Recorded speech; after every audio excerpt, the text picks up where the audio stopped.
episode of the Coming Soon podcast with Spider.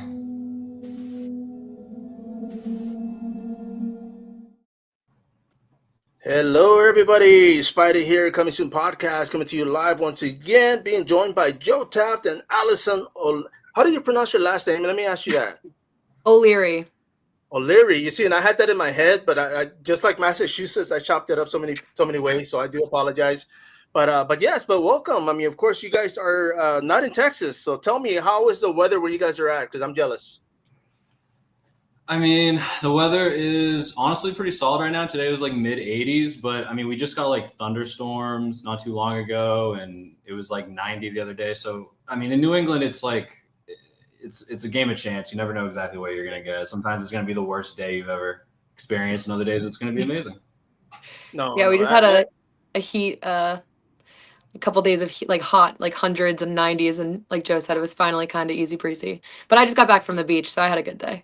Oh man, nice. You see, and the reason, and I gotta ask this because I mean, I've lived in Florida. You know, I was out there in Atlanta for like a year one time for work. Now, Florida is different. I mean, of course, it's humid. It's always raining. You know, you kind of never know. It might be raining like next street over where you're at. It's sunny.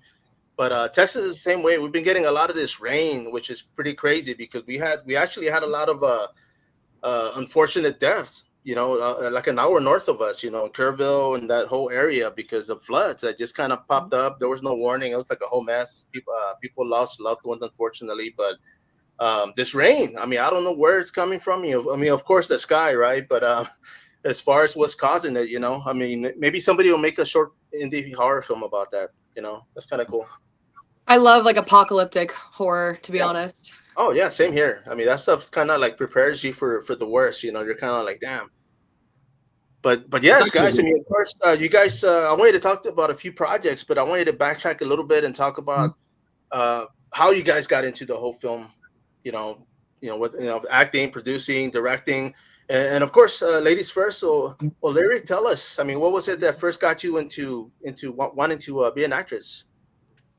Well, my whole life, I was a performer since I was really young in elementary. I did a lot of stage acting. I did like all the student plays, but it wasn't until around 2022 I got signed with a modeling agency, and from there I became really comfortable on camera and expressing someone else's vision and kind of giving voice to someone else's ideas. And I thought I wanted to do this, on a more elevated way. Instead of just taking pictures, I wanted to be able to act, use my voice, my body language, and so forth. So, yeah. You see, and I gotta ask you, when it comes to acting, I mean, do you have family involved in film? Not immediate family, no. Okay. And of course, you say when it comes to like school, I mean, you were in plays because. Like I used to be thrown in plays. They used to be like, "Oh, Mario, you're gonna be up front." And the funny thing about it is that I'm here in San Antonio, so a lot of kids, had a Mexican, like real deep, like Mexican names to where they couldn't pronounce them because they were like, Mario's the easiest thing. So hey, you're gonna be up front. We're gonna name this Mario, whatever. And so I was kind of forced, and because of that, I got even more shy. It kind of backfired on me, but yeah, I mean, I wish I would have kind of accepted it back then because it would have been a lot easier now. But, I mean, I'm enjoying it. I mean, I jump on projects myself, but I mean, I'm not at your level because, you've actually done theater, and the closest I've been to that is going to the movies. So I don't know. Oh, yeah. I mean, I've mostly been more recently taking my career into the direction of being a film actress. I would love to do theater and even musicals. I think that sounds just so much fun. It's a totally different energy. Of course, it's live performance, so you only get one shot, and I think that kind of adds to the excitement of it. No, and I was going to say too, because obviously there is a difference, like you said, with the movies, you can, I mean, as a director, I'm sure they don't want to keep taking scenes because time is money, but when it comes to getting that right footage, that right moment, I mean, you can go back and hey, let's retake, but with theater, yeah, talk about no pressure, man. I mean, people are live, I've never done it, but I would love to jump on something like that just to see how well I would handle it, Mm-hmm. But yeah, so of course, when it comes to being an actress, I mean, you're actually the producer for this film. Have you been a producer for other projects? This is for Hey Missy, of course. Yes, Hey Missy, I co-produced alongside Joe Taft here. I have not produced anything else before, so this was a very exciting, like, kind of, and I'm really grateful too that Joe kind of gave me some of this creative freedom to be a part of the project, because as like an actress or the talent, a lot of the times it's like you get to do whatever's asked of you, really. But this really felt like a collaboration, which I'm super grateful for. Sweet. Now I gotta ask, because I mean, when it comes to the indie world, and I mean, I'm sure Joe will agree, because the term wearing a lot of hats comes into play. The Mm, indie world, a lot of times the teams, it's like the director, the writer, and the actor, right? And everybody's kind of like, hey, you hold the light, let me get in there. And I mean, I personally love it, because you actually absorb and learn. And but when it comes to yourself, I mean, having co-produced, I mean, are you looking at maybe one day writing, one day directing as well? for sure, I would love to There you get into writing more. And I do think there's this like sort of grit to it. Like, don't wait for opportunities to come to you or for the projects to come to you. Like, make them yourself. And it's also an incredible way to create a community and to work laterally with people instead of like just kind of trying to climb up and like get a spot. Like, there's room for everyone at the table and to like elevate together. go. Yeah. No, yeah, and I love that, because of course, like I said, I mean, when it comes to the indie world is so big, yet it's so small. Like I always tell people, Right. like if somebody's shooting and like 100 people already know that person, they're like, dude, I've worked with her, or I've seen her, or I've done this, and it just goes on. It's So, I mean, it's it's one of those. so exciting. Like, getting really into it right now. Like, I'm very excited to just continue to meet people and to like grow as a performer and other, like the other hats. Like, I can't wait to see what other hats I try on and see what fit. No, for sure. And of course, I mean, I appreciate that, and of course, I don't want to leave Joe hanging. So, Joe, tell us. I mean, of course, when it comes to working on, I'm sorry. I was gonna say this is why I cast Allie so that she could do the talking. No, there you go. Is that why you gave her the co-producer, so she can do all the work? No, I'm kidding. Pretty much. That's No, not you, true. you got me, man. You got me. No, speaking on that a little bit though, I knew from the very beginning that this movie needed a female perspective, like throughout the process, because it's a movie about a girl, and I didn't want it to feel like it was a movie about a girl, clearly written, and the vision was by like a man. And I wanted there to be a level of authenticity throughout the runtime, and also while we were on set.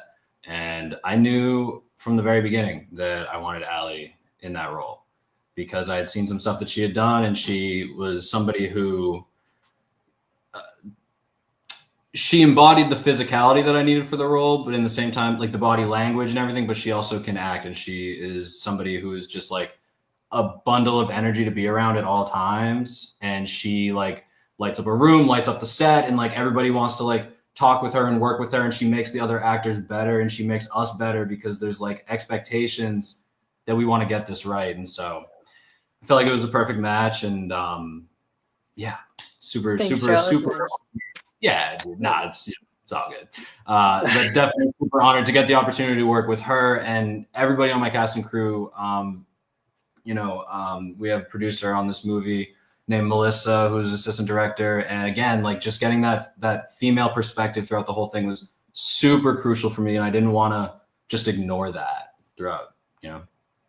No, that makes sense, though, man. I mean, I kind of like that you did that, because yeah, it's like, I mean, if I don't know, it would have been weird if, I don't know, I don't know how that would have ended up, but I'm sure people would have been like, okay, who wrote this? I think it's very easy to fall into, and you see it with any genre of film, or even it doesn't even have to be film, just art in general, when you can kind of feel when when it's not authentic, when it's inauthentic. And sometimes it's not even like easy to necessarily understand why. But no, from the very beginning, I mean, I wrote the script, don't get me wrong. And on set, I had a vision, and I felt like it was going to work, but it was very important to get perspectives from everywhere on set, whether it was Allie or our other actors or our ADs or our camera people, lighting people, because when you're on set, man, there's just 1,000,010 things that you have to keep track of at all times. And it can be a lot. So just having people to lean on, like, is so crucial. I feel like I'm rambling, but something on our set was like, I feel like my emotions on set were akin to like a heart rate monitor, like going up, down, up, down, up, down, like very high highs, very low lows. And what was so great about Melissa as our assistant director was she's just like a straight line of like consistency and is able to just like keep me comfortable. Like even when things are going like great, she helps me to like temper my expectations. But if things are going like really poorly and are getting a little sketchy, she also is like, no, like, you know, we'll figure it out. And having people on set like that, so important, especially in the indie space. I'm sure it's important to have it too in bigger Hollywood productions as well, right? But I can only speak to what I've encountered. But yeah, just finding the people who like you work well with is so important in this space, and I'm so happy to have like kind of done that. You know what I mean? No, for sure, man. And I mean, let me ask you this, because I mean, I've jumped on a few projects here locally or in Texas, and one of the things that some directors are okay with you kind of making the line yours. Like if I'm reading the script and I'm like, oh man, I don't feel comfortable saying it that way, and they're like, oh man, we'll just make it your own. And when I do, you know, so it kind of works out. I mean, is that kind of like how you work? Allie, why don't you take the lead? Do you think that I like let you go and kind of riff, or do you think we stuck to the script like the most part? Not to put you on the spot. We did stick to the script, but I think there was a lot of like riffing as well. I mean, especially after like so many takes, like maybe on the first, I like to give variety too. So after like 2 takes, like I want to show you something different, because that's where I feel like I shine, like in an improv kind of situation. And it's like, I think I got that with like modeling. Like, okay, they take the picture so many times. It's like, okay, we want to see a different like smile, a different look, a different, you know. So I feel like I take that same approach with delivering lines. I will say when we watched it back, I like looked at Joe and I was like, I say the F word a lot. You know, I was like, Joe, you know, that's the Boston in me though. I have a little bit of a trucker mouth. And I think if I don't get it under wraps with like reading the script, then you let me go off and I'm going to start swearing. For sure. I'll also say though, there was like, it's a horror movie, right? And I think that kind of like plays into that real raw energy that was, you know, being exhibited on set by you and the other actors. And I said this to Allie and I've said it to other people before. My first movie, my actor may have broken the record for the amount of F-bombs that he dropped on that set on screen. And there were maybe like 2 in the script. So he was just like, you know, boom, boom, boom, boom, boom, boom, boom. Like he created a catchphrase. So it's kind of a through line now in my work that my actors just drop hella bombs. Yeah. No, yeah. So of course I gotta ask you, hey Missy, is it for kids? No. No. Okay, Don't bring your kids. No. Show them when they're old enough, but don't There show you them go. now. They're too young. No. And that's the thing is like, I didn't make it with the intention. I think it speaks to a larger point that obviously a lot of movies today are made to like appeal to the widest net and make the most money, right? Sure, like whatever. And I think the indie space allows for just more creative freedom and stuff. And again, that vision that I talked about, like I think the most important thing to me on this was just to make the movie that I wanted to make. Right. Because it would have been so easy to just like, I remember in the editing process being like, well, we got this one scene that's like really engaging, but it comes like however long, 5-10 minutes in the movie. Should it be earlier because people's like attention spans are so much smaller now? But then I'm like, no, because that's stupid. Like I want to make the movie that I want to make, and I want people to experience it the way that I hope they experience it. And of course you can't control everybody like in that way. Like some people will watch it on their phone and that's fine. Some people are going to be able to get to see it in a theater one of these days, which is amazing and obviously the preferred way.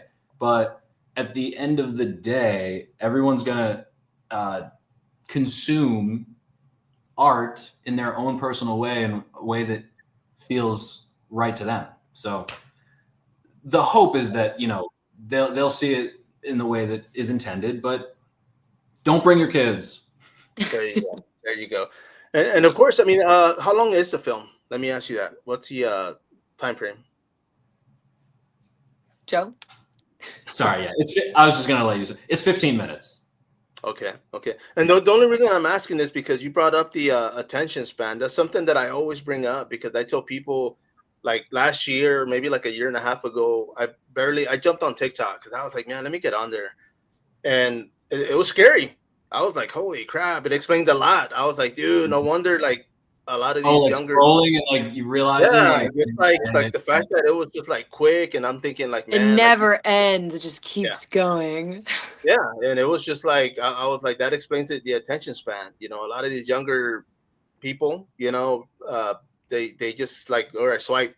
You know, they if it's not good or if it's not like within the first few seconds, they just swipe over. And I'm thinking, okay, well, that's kind of sucks because, like you said, I mean, if it's a movie, of course, it's going to be, you know, traditionally an hour and a half. So I'm thinking like, man, half these movies aren't going to make it. You know, like I mean, with that attention span. Right. Yeah, it's a little scary, you know. Sorry, Allie. No, I agree. Like, I'd prefer going to the movie theater though, you know. Yeah. So then you have to lock in. Like you can't take your phone out because then you're the worst ever. Of course. So just lock in and keep the theaters alive. Go to the movie theaters and watch a movie.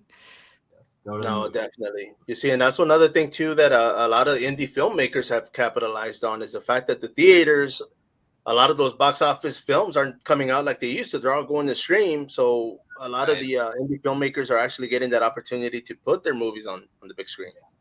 So that's a really good point. It's kind of like it's like a blessing and a curse in a way. But I think that at the end of the day, like you have to play with the cards you're dealt, right? I mean, like my cousin is a filmmaker. He lives in New York, and he had his first feature that he wrote and produced came out on Shudder. It's a Shudder original. Oh, nice. It's called, by the way, it's called Birth Rebirth. It came out in I think 2023, and it's absolutely amazing. Body horror, very like feminist themes. It's super dope. It's a great movie. Definitely check it out. Sweet, bro. And let me ask you. I'm glad you plugged that in because when it comes to there's a thing that I always use, and I used it a lot with combat sports because I've covered like combat sports like MMA, boxing, all that stuff for years. And one of the terms that I would always use on those is that if we don't support it, how do we expect others to do so? And it's true because, you know, I mean, we're little people, you know, when it comes to the film industry, when it comes to, you know, but if we don't support each other, then how do you know what I mean? Like, how do we expect like 100 other people to just show up and be like, hey, yeah, we're going to support this guy. And I mean, I've noticed it here locally getting like that to where a lot more directors are helping each other, you know, sharing each other's content. You know, if there's a premiere, like other people are sharing it. And I'm thinking, dude, that's like the coolest thing. You know? It's super dope. I've recently just in a very like small fashion, I feel like, but it's still like, it makes a difference is like I've been with, you know, with the Hey Missy page and with my own personal page, I'm following other productions that are happening in the area. And like, I don't even know these people, but I'm like, maybe like if I show them some love, they might show me some love. And, you know, it's kind of the name of the game, you know? Yeah. You see, and not everybody does it, but those that truly do and do it because they want to help, man, those are like, I mean, they get my support. I mean, I see that stuff out there and I'm like, hell yeah, dude. Like, and it's even directors from different states, you know, like I got a guy in California sharing some stuff from New York. And I'm thinking like, man, like that's like the best thing for me because it's just, all it takes is a quick share. Like, it's not even going to cost money, you know, but it's just like, I mean, I don't know if it's directors thinking like, oh man, they're going to steal my fans or they're going to steal my, and I'm like, dude, like if it's a horror fan, they're going to want to watch everything, you know, they're not going to just want to follow one person, right? I mean, that's kind of crazy, but yeah, dude. I mean, I definitely, you know, hope everybody does that. You know, they share each other's, you know, content, each other's links. I mean, you know, we got to grow. It's amazing how intertwined the communities can become with like social media. You know, you can share something and then you can form like a parasocial relationship with someone and then eventually reach out to them and work together just based off of what you've seen each other's journeys maybe over the past you know, I don't know, years maybe you've been following each other. I think it's super cool. I think it's really cool to use the internet that way in like a positive way to No, support for each sure. other. And It's I kind don't of know if you guys follow the horror scene on Facebook. the horror scene now. Yeah. Okay. Well, I'm gonna plug them in because the guys out there, I mean, they've been growing their page, man, and they share like everything indie. So I'll definitely tag them. Love it. Yeah, I mean, they're like strong supporters. So I mean, I definitely support them. And Shout out. yeah, yeah, Are they yeah. You based in said the Texas? No, the owner, I think he's out there in the Jersey, New York area, but the horror scene Awesome. itself is just like everywhere. It's like worldwide. So he's just trying to grow it for everybody. But Cool. good people, and yeah, you know, I'll definitely tag them and have them share it because you know. It's in the room with us right now. Sorry, that did not land. So I was gonna say too, though, to what Ali was saying is that like that's kind of a little bit of as it rings true to what happened with us. Like we have mutual friends that we knew growing up, but we never met. And then we had each other on socials, and I saw that she was doing some stuff, and I just finished my first movie, and I had new ideas, and I'm like, at one point it just clicked, and I was like, I need to reach out to this person to see like if there's anything there. And I don't know, I guess the universe just, it just worked that time. It just clicked, and she was super down to try this thing out. I sent her the script, and if you remember, Ali, you said, it's giving quirky killer. And the next thing I knew, we met. We were casting other actors, which I do actually want to talk about that process a little bit if we have time for that. Oh, yeah. Because there were elements throughout this process that I actually like felt myself as a filmmaker like leveling up, even when I wasn't even like trying to.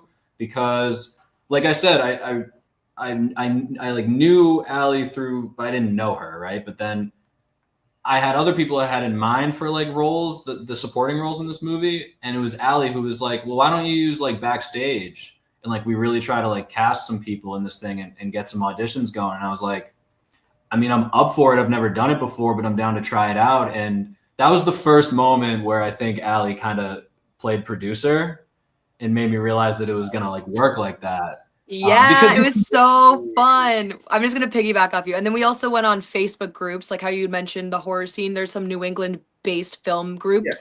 And we kind of just threw this net and we're like, all right, we're looking for this age range. We're looking for men to act. And I don't know how many turns we got, maybe like 12 people, but it was still so much fun to also play casting director, a new hat that I had never worn before. And it was just like honestly so much fun because I've been in front of the casting director so many times. And then I was also, of course, like being the counter actress to like read with. And it was like in the moments we were doing like chemistry reads too. So it was honestly such a fun, like I really enjoyed that part, like pre-production, getting the casting together. So good. Super fun. See, and that's funny you say that because I mean you were on the other side now, so it had to have been fun. I would have been like, okay, yeah, it was fun. It was fun to hold the power. I was gonna say, how did you do? I mean, what was your mindset going into that? Were you thinking, okay, you know what, I'm gonna do how I would like to be approached, or were you just like, nah, screw this? No, I think with everything in life, like approach it how you would like to be approached, treat others how you'd like to be treated, for sure. I thought everyone was so kind to even come out and like audition for us because we did hold it in person. And yeah, we just had them read for us a few times and we talked to all of them for like 5 to 10 minutes. So it was much more personal. It was a way more personal process than I think it would be for like maybe bigger end projects because again, time is money and like it's a little bit less intimate, but with it being an indie scene, indie project, it takes that step a little bit further to be more personable. Oh yeah, you see, and I've been maybe like in 4 auditions. Everything else is like people that already know me or I've talked to, and so they're like, "Hey, I got a part, man. I think you'd be perfect." And I'm like, "Sweet, I don't have to audition, man." But I love that process though because it's kind of it's network. I've jumped on a TV episode, two TV episodes. I've jumped on a few commercials in Austin. And I like it because while I'm there, I'm also talking to people I would have never met in my whole life. And I'm like, hey, man, I'm on Instagram. Give me a follow. This is what I do. And it's like man, it's just fun, you know. It's like you so get to fun. yeah, I you do the know. same thing every time I'm on set for like commercial projects. You end up just talking and meeting all these new people. And, in this industry, like some of us are doing it full time, some of us are just doing it as a passion and a side hustle. And it's really cool to see how everyone kind of balances it out themselves. Oh, I think I lost your audio a little bit. Are you still there? We lost you for a minute, Al. Hello? Yeah, we still got we got it. It's just breaking up a little bit. Audio got a little choppy there for a minute, but we got you. Yeah, we'll edit. I'll just hop in real quick to say that like when we were doing the auditions, like Ali said, like we met all these amazing actors who everyone brought something different to the table. Everybody like it was so interesting to see how people approached like the sides and the way they thought about the character in a certain way, and it made us rethink the characters because we're like, wait, is the character that we even like put out here for these people to audition even like the right version? And so Right. we ended up going through that process, but every single person that auditioned for our movie and didn't get it, I asked to come back as an extra because Right. Dude, I was going to ask you about that. Yeah, I felt like it was really, really important to one, like you said, like networking is important, but I felt like, look, if you were willing to come out here and like give your time and energy to this thing, like why not continue to do that in some way? You know what I mean? And so that was really important. Al, you're back. Hey, The welcome back. scariest sound is coming from my phone right now. Oh, really? You're still like a little choppy, but not like terribly. Maybe it's allergies. I feel that way. I got allergies right now, so who knows? No, it's not the No. allergies. Okay, no, you sound good. You know what? Let me ask you that, Joe, because and I was going to ask you about that. If a lot of those people, because obviously people audition, you want to keep tabs, right? I mean, because you never know, you might be next film. You're like, man, this guy auditioned. I think he'd be perfect, and bring him in. You know, if Yes. they're available, they can jump on and. Yes. You know, but that's cool, man. I'm glad you did that because I mean, a lot of locals here do that same thing. They kind of keep it on their roster, so there's projects that come up. Yeah. I mean, look at the biggest directors in the world. You see them working with the same cast and crew on all their movies, and it's like, it's not. There's a reason for that, right? There's a reason that Robert Eggers works with Anya Taylor-Joy in 90% of his movies. There's a reason why Christopher Nolan has the same cast in every single movie, and not just cast. Like you talk about, the crew, the DP. Like finding your people is so important, and like I already said earlier, like I feel like we're getting closer to that. I remember saying to Ali one time, forget exactly who this quote came from, but they said like, it was something to the tune of, Ali, if you can remember, help me out. But it was like, instead of like going out and trying to like find the next step of like productions, it's like finding your people and growing with that is another very valid way of doing it. I hope that makes sense. And we've seen it happen in Boston before, Yeah. No. not only with actors, but the sports teams here, so Oh, yeah. I agree. we're very team affiliated. No, you see, and that's kind of one of the things I always tell people, because even now, like I've got people that I know that are like, man, I'm interested in, I want to jump on a film, I want to do this, and I always tell them, I said, man, the best way to go about it is showing up. Like if they're auditioning, like show up. If they need extra, show up. I said, because I guarantee you, like the directors they see you. They might not know your name right off the bat, but they'll see you and they'll see you keep coming back, and they're like, man, this guy's here all the time. Like, hey, you know what? Like, we got this role, we got this script. You know what I mean? So I mean, that's how you can go about doing it. Because it's I've always said, like in the beginning, it was kind of hard. I looked up local directors, and I was like, I knew they were out there, and I was like, man, where are these people at? It was like one of those like hidden things that you don't see, but they're out there making movies, and I'm thinking like, when are they filming, man? Like they don't throw it out there for a lot of reasons, but it's like they have their own groups, so they kind of know who they can rely on, and they kind of stick to the same people because of it, and they make sense because there's I go to for movies, I go for as an extra, and we need 20 people, we need 15 people. I get there and it's like only 4 of us show up. So guess what? Now all four of us have a script, or all four of us are more involved because they're like, well, heck, you know what, dude? Let's just run it like that, and you get more video time, and that's what you want. You know, you want to be able to come out on video or have some dialogue or something. You know, because I mean, I don't mind being an extra, but yeah, give me something. Right. That's why we're here. There you go. But yeah, go ahead. I was gonna say, bro, I think you would be a pleasure to have on set. Let's go. I'll fly out there tomorrow, man. Let's do it.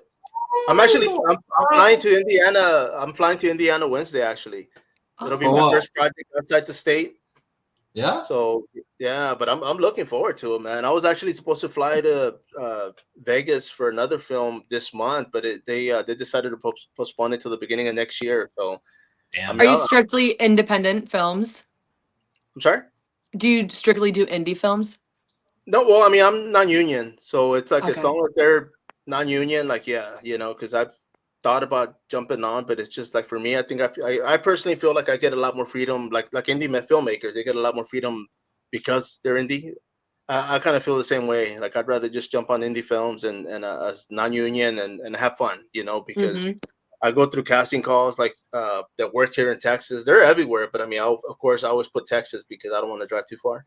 But it's like when it comes to projects like in Fort Worth or Dallas, like if I'm available and if the pay is good to that extent, then yes. But if it's a passion project, then yeah, I'll fly out there and definitely jump in. And what platforms are you on to like be able to find these casting calls? I'm just interested. I'm on Casting File. I'm on Casting USA, and there's another one that I would have to send you because there's like 3 of them that kind of work.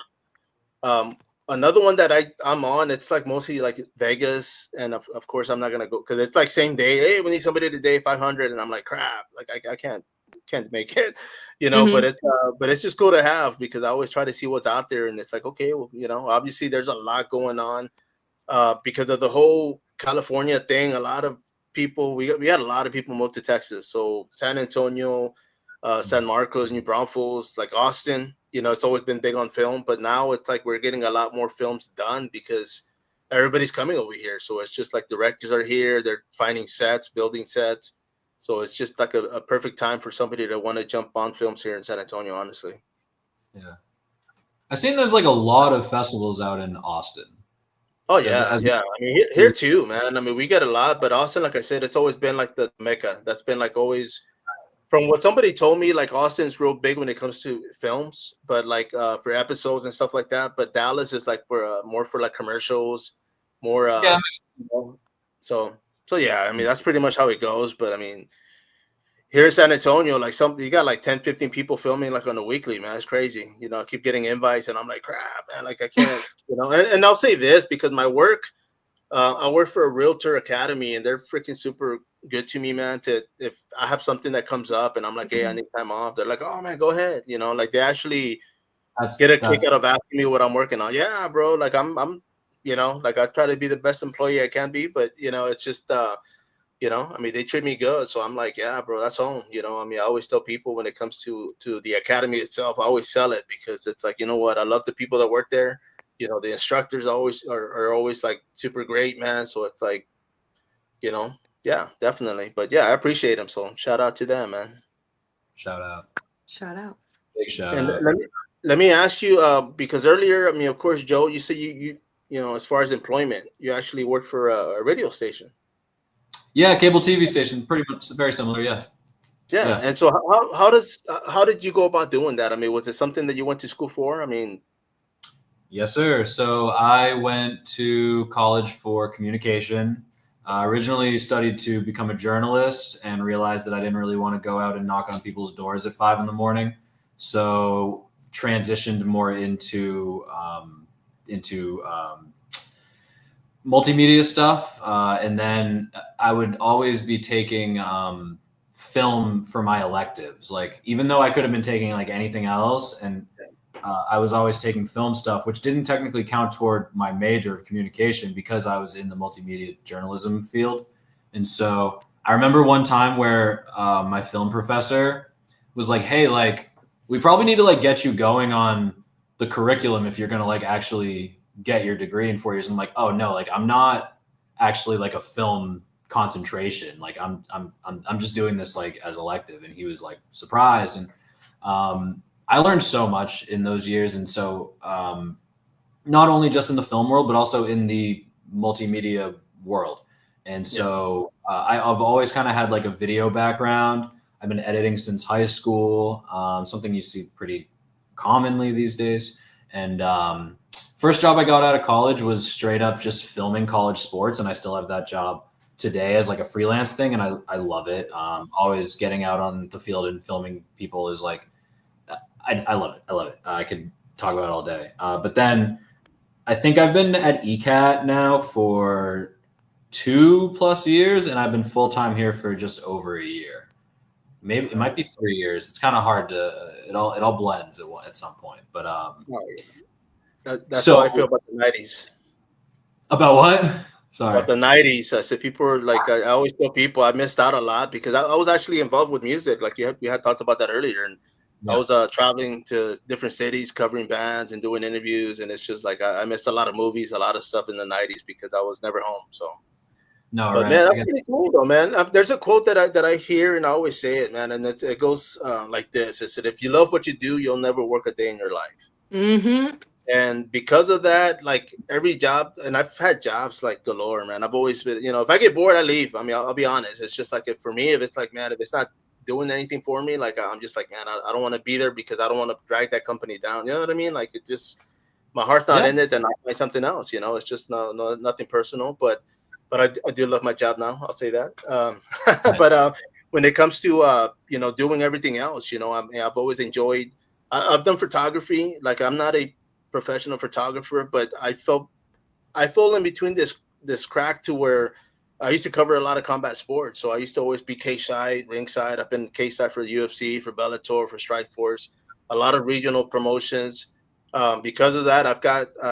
I ended up getting a job as a photojournalist, so I used to be able to watch like the Spurs play, our soccer team, and it's one of those things where I've done a lot because of the fact that I was always available and I was always like eager to I'll do it, and it paid. It wasn't like in the thousands, but I mean it would pay money, and I say that because I've had people actually tell me like, man, I've been to school, I went to school for this, and I can't even find a job doing that. Like And I'm kind of curious what it is. I don't know if it's the pay or you know what I mean. Like if it's like, okay, well, I don't want to get paid that. Like I want something else. But for yourself, I mean, you went to school and you actually landed something, man. I mean, to where that you enjoy. It's pretty cool.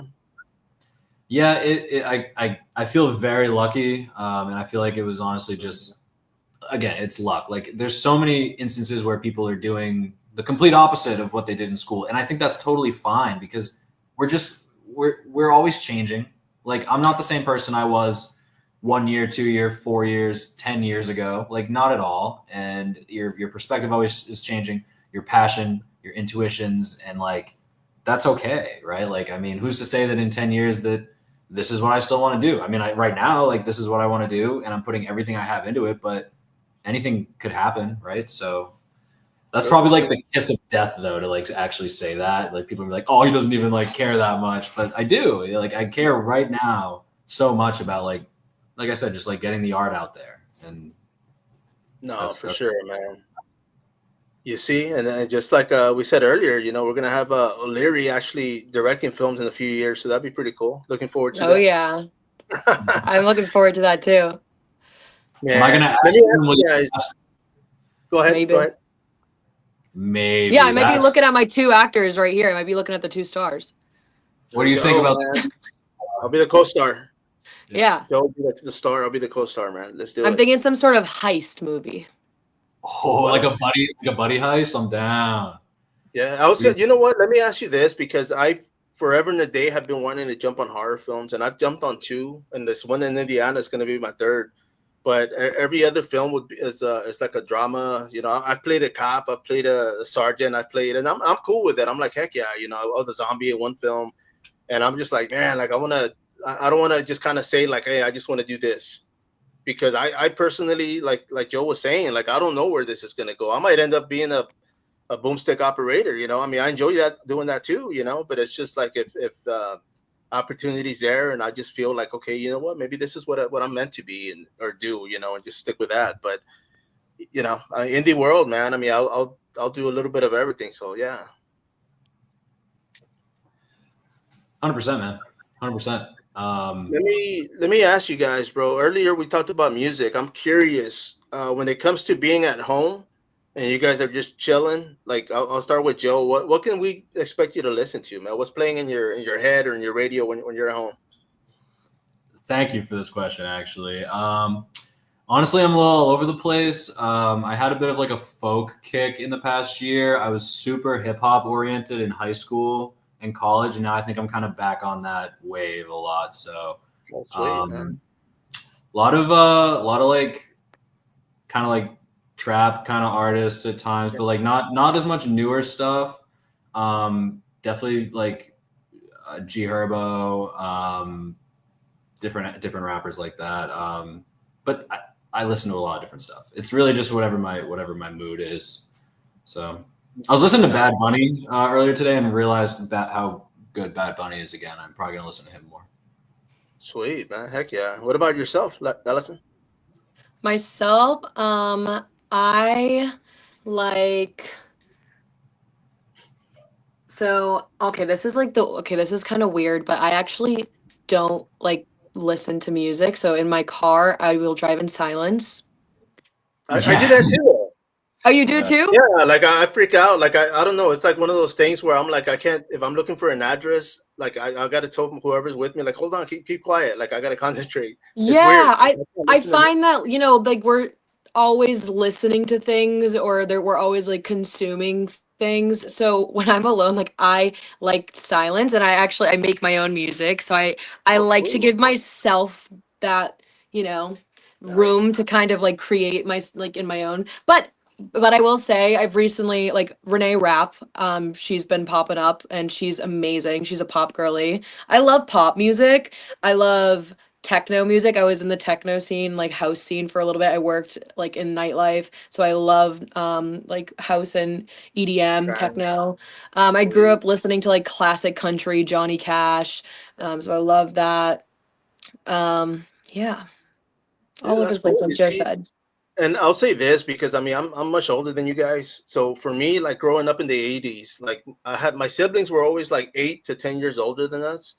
So my older sister, when I was like maybe 7 or 8, she was still listening to disco. She still had an afro. She was still living the whole disco life. Right. My older brothers were listening to AC/DC, to Quiet Riot, like all this rock, right? The Kiss and all that stuff. And my older sister was like the whole teeny bopper phase back then, like So it's like I want to say I was blessed because I got a little bit of everything. So music for me, like yeah, growing up in the '80s, I mean the whole breakdancing, rap kind of got me stuck on rap. So later on in life, like Run DMC, like Kumo D, LL Cool J, like I listened to that while I was in high school. Very uh, I, used cool. to, I used to skateboard, so getting into like my junior, sophomore year, like I started listening to punk rock music, and it kind of went from there to where I was just like, oh man. But yeah, I'll listen to a little bit of everything. Like I go run like 5 miles a day, like every other day, right? And trance, I listen to techno while I'm out there because that keeps Love all the it. content, and I'm just like, oh, I crank it, and I'm like, okay, Right. I'm not gonna stop till the music stops, and it never does. But after an hour, I'm done. I'm out of there. I would say you did grow up like in the best time period. Like I wish I was like 20 years old, 25, like in like the peak of like the 90s or 80s. Like probably be so Oh much fun. yeah, you see, and that's one of the things because here, like San Antonio, we didn't get a lot of music, a lot of bands. It was always Austin and Houston that would get the bands to go through there. But like here, I got to see like Green Day like for $8, right, at the local club. What? I got to see Cypress Hill before they hit big, like on the south side of town for $10. Biohazard played here. I mean, like bands that like once they hit big, it was like damn, they were hitting arenas, and I got to see them before that. In My dad Austin, was like my what's dad that? was almost in Biohazard. I just want to throw that out there. Oh, sweet, man. Yeah, bro. You see, and that was one of those things. Like, I mean, but yeah, that was like the time for me. That was like the time because it was like going to clubs. Um, I mean, of course, I was like 15, 16-year-old skateboarder, right? Like, feared for my life because there was like all these dudes with studs and mohawks and shaved heads, and I'm thinking, crap, we're gonna die. But but it was it was cool though. I mean, it was some scary times, but at the same time, it was just like, man, like that was like freedom. That was like when it's like like now, like I see kids with mohawks, and I'm like, dude, like the first time I got a mohawk, my mom almost threw me out of the house. I'm like, Yeah, these kids, they're performative. Like it's not even a real mohawk; it's a performative mohawk. oh yeah. They ain't about that. I'm just kidding. I'm just trolling. Nah, you're right though. You're right though. I have a question, Mario. What kind of movies did you grow up on? I grew up on, well, I'm bilingual, right? So, I mean, I speak Spanish. My mom used to watch a lot of Spanish TV networks. She used to watch Galavisión. I always tell people watching those, it was like shows from the 60s, reruns, but I used to watch a lot of Lucha Libre versus the Vampire, Lucha, like Mil Máscaras versus like the Frankenstein. I mean, just like crazy horror. That's kind of what started my whole me wanting to watch wrestling and horror movies, because I was like, man, it was like best of both worlds. But outside of that, like everything 80s, but I mean, Return of the Living Dead was it's still my go-to. I mean, I got to meet the cast like last year. I was the moderator for that one. That was like a dream. I was like, so cool, hang out with them. But so it's like, but I grew up with a lot of 80s, 90s. Like I said, towards the mid 90s, I didn't see a lot of anything because I was always out. Yeah. But yeah, man. So you said Return of the Living Dead? Was that Romero or no? No. Oh well. Sure. You throw me one. No, but it's the 80s one, because I know it's Night of the Living Dead, and then they did the remake. Right. And I feel like by then you might have been off that series, but no. I've only seen the first two, but yeah, those are amazing. And I think too, it speaks to the way that we're just such a product of our environment. Like, of course, those are the movies and the shows that you're going to be watching, right? And the music you're going to be listening to, because like in the same way that we grew up during like the rise of the Marvel Cinematic Universe, and like those movies dominated pop culture as we grew up, and they're such a huge part of like our childhood, right? The same way that like certain bands and rap and certain things like made an imprint that way. I mean, it took me like seeking out horror in a way that like took a little bit of effort versus like just watching whatever was in front of me already. Like my dad is the biggest horror nut like ever to be born. He's seen everything, and he knows I mean that with all love. Yes. Yeah, he's seen absolutely everything. He is like the horror aficionado when it comes to, so like this movie is a horror film. My first short film was a horror film.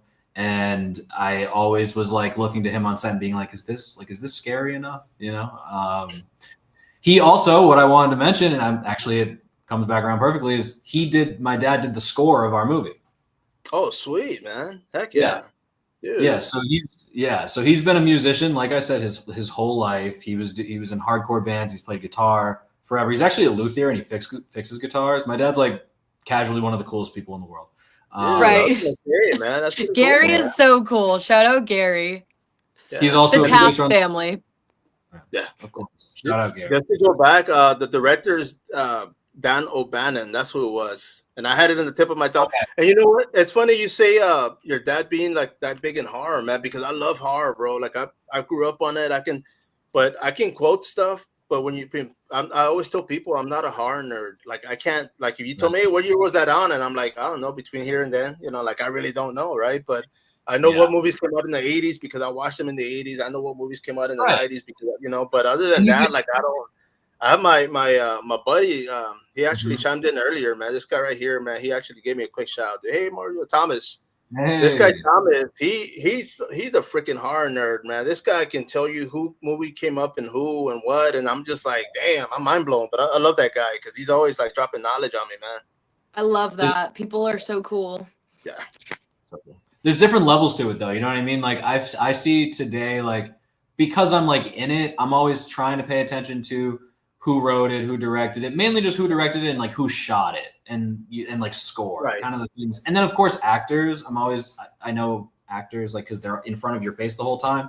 I think casual audiences, it's less about that and more about like what they're watching, And I think that's totally cool because that is like the whole point is like to be immersed in this thing and believe that it's real. It's like the origins of film, it was an optical illusion. Like shooting on film is literally an optical illusion to make it look like it's moving when it's really not. And it's like the whole point of like making a movie that works and is entertaining, you have to get the visuals right. You have to get the sound right. The performances have to be convincing. And I think that is also like, that's kind of the beauty of it, is like when people aren't as like well-versed in like, yeah, he directed this, but he also directed this in 2006. And like he right. Like some people, they just watch it for what it is. No, for sure, man. Let me throw this out there. We actually had somebody chime in, but Christopher out there in Austin, Texas, right? He said there's actually several film and director meets that are really good in Austin. And it's something like I had said earlier. I mean, it is big because, I mean, when it comes to the South by Southwest, when it gets out there, it gets freaking huge. I mean, the music industry, too, it's always been big in Austin, man, like the underground punk rock. I mean, back when, you know, Alison had brought up the techno. I mean, they used to do like rave parties and all that stuff in the 90s, right? That was wild. But it's, I mean, stuff like that, you can never, you know, it's like all I have is memories for now, you know, so, you know, but good times, though. That's all we have, man, at the end of the day.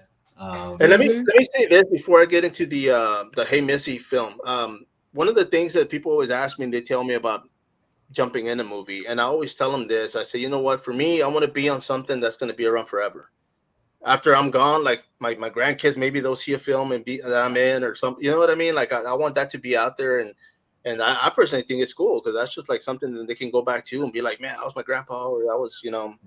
But yeah, dude. And also, real quick on that, that's why we need to hold these streaming services accountable for pulling movies off of their services and then not even being around. Like there was a time where Shin Godzilla, like the Godzilla movie before -1, like you could not watch it in the United States because they never sold a Blu-ray, they never sold a physical copy, and it wasn't on any streaming services, so it was just unavailable for anybody to watch in this country. And I think that that's a shame and should not be a thing. I think everybody across the board, maybe not that it should be required to make some kind of physical media. Physical media is so important because it's exactly what you're saying. It's like making sure that it'll be around forever. Like YouTube, right? Like YouTube is great. YouTube's been around for a long time and it's a great thing. What if it all went away tomorrow? Mm-hmm. You see, that's why I still collect these, man. I got my DVDs and I've got.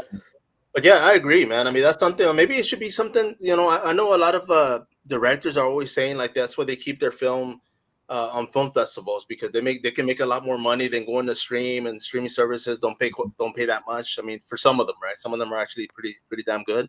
Yeah. But yeah, you know, I feel like it should be written or have a contract to where like if you want to stream it, cool. But you know what? We're gonna make some physical copies, put it on Blu-ray, put it on DVD.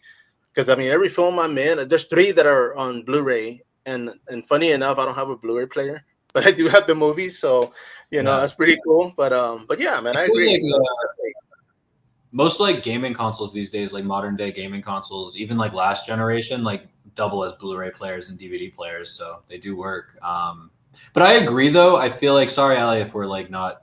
If you haven't. No, I'm just listening. But like, I feel as though. Like, there's no reason not to, unless there's a rights issue, there's no reason not to sell physical media of your project because, like, aren't we all looking to, like, be in the green at the end of the day when it comes to, like, big budget movies? Like, if you make a movie for $5 million and you put it on streaming services, like, you can't tell as much how much money that thing made, but you can tell how many DVDs and Blu-rays you sold. Yeah. You can tell how many digital copies you might sell, but if it's on a streaming service, it's different. So I mean, why not? Like, and people love collecting physical movies. I'm like super passionate about this, but like hardcovers, you know, steel books, right? Like all different collectors editions. Like we love that shit. Excuse me. Like I get very passionate about this because it's like I see the direction that it's going and it concerns me. You know? No, yeah. You see, one of the good things I would like, and I'll wrap that up with this so we can get into the film, but is a lot of times when they do physical media, the directors, especially with Blu-ray, they throw a lot of the behind-the-scenes shots in there, and I think that's freaking cool, man. I think that's something that we can definitely do because I mean, I do BTS, and it's like I love catching moments where it's just like people are just having fun and laughing, and it's like, okay, guys, let's get back to it, you know. And but yeah, man, I mean, there's so many things you can do with that, guys, and you know, I agree. Physical media, man, we definitely got to keep that alive. And let me ask you guys, and of course, well, I'll ask Allison because, of course, we already, you know, we talked quite a bit. But tell us about this film, Hey Missy. What is your take on it? What can we expect? Oh, my take on it is that Joe and I worked really hard on it. And it was so much fun to make. I mean, as it's like as an individual piece, it's fun. It is hopefully, you know, you get a little freaked out, a little scary. But I think it's enjoyable. I really do. I think, you know, it's 15 minutes. And we put a lot of work into it. I think there's some really beautiful moments in it. And I loved it. I had so much fun working on it. I'm really proud of it. As an actor, as a co-producer, as a friend to Joe, I think it's, you know, I think it's really great and I'm excited for it. Nice, man. And now, Joe, of course, I mean, when it comes to like she was saying, because the film itself is only 15 minutes, but people don't see the behind the scenes where you have to go home and edit and do the sound and do everything else. So tell us about that. How did that go about? So we shot it in January. So we leading into the new year, we knew the very first weekend in January we were going to start shooting this thing. So we shot it for the first 5 weekends of the year. So it was a 10-day shoot. The last weekend was all reshoots. And so, yeah, 10 days on set. We had about 20 crew members, 4 principal cast, so like 4 speaking roles, and a whole bunch of extras for a couple of scenes that we did. I was bringing the dailies back and putting them together and watching them, you know, immediately. It's what I did on my first movie too, because I can't help myself, and because it informs what I'm going to do the next time I'm on set, right? Because I say, hey, Allie, I really liked what you were doing there, or hey, Allie, I didn't really like what you were doing there, but that never happened, obviously. So yeah, we worked on it through January and the beginning of February, and then I got right to edit. I'm also the editor on the film, so I got right to editing. I feel like I became such a better editor too. Better editor, yeah. While working on this thing, because there's so like making. I know that the movie looks good. Getting the color right was very important, but also I like getting the sound right is just as important, if not more important. Like you look back at old movies, some of them look like crap because like it was like maybe I mean, shooting on films look amazing, but like, you know, sometimes they don't look that great, but if it sounds good, you can stay immersed. You can have the best looking movie in the world, but if your sound isn't good, then you're not going to be immersed. You're going to be taken out of it. So I edited the movie until literally this past weekend, last week. And now the movie's done, and we're submitting to festivals, and it's a blessing. It's a blast, and I've loved every moment of it. Yeah, man. Let me say this. There's a few film festivals here in Texas. I mean, there's a bunch, honestly, but there's a San Antonio Film Festival. Submit it to them so that I can go see it when they come out in August. Yeah. But I'll send you the link, man. But it's a San Antonio Film Festival. And yeah. So we submitted to Ethereal, which I think is in Austin already, and then there's a few other ones in Austin that we're looking at as well. But I will definitely look for San Antonio as well. We're looking at a lot of straight like horror and genre based festivals because I feel like it's just kind of the angle I felt like we would take. But we're also looking at more general, broad festivals as well. The biggest one that I would say the biggest one we're submitting to is Slam Dance because that's a crazy festival and it's a good reach, is what I was told. So who knows, right? I mean, you gotta shoot for the stars and just see where you end up. I mean, my first movie was I did all online festivals, so I knew that I wanted to do the in-person thing this time around and see how it went and just have the opportunity to go out and, like you said, like meet people and do the thing and experience it and like, you know, hell, maybe my car might break down on the way to the first festival, but like if it does, I can get an Uber and we'll be there.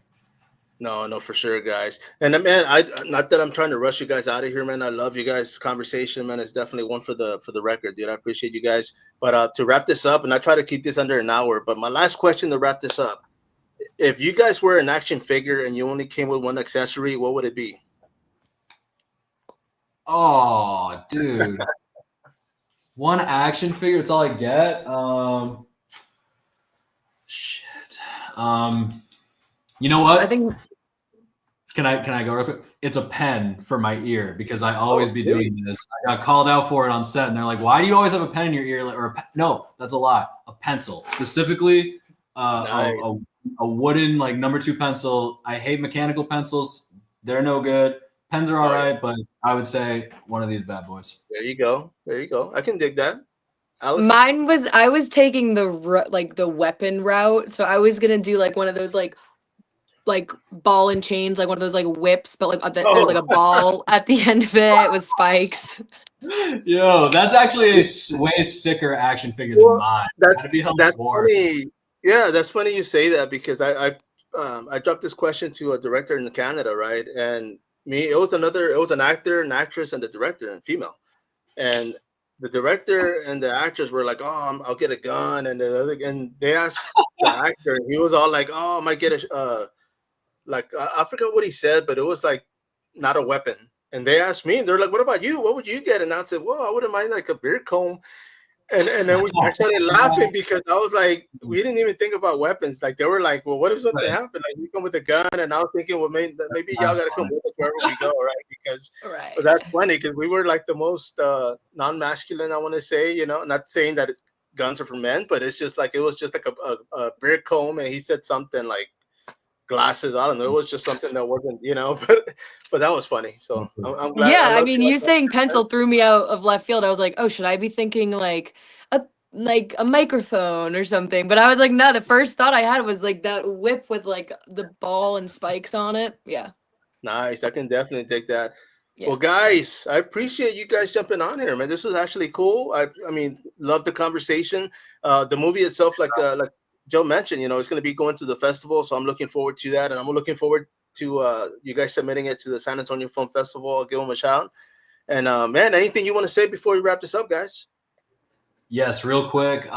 Thank you, Mario, for having us on, dude. You're the man. We appreciate you, and I'm looking forward to eventually meeting you someday and talking about even more crazy stuff.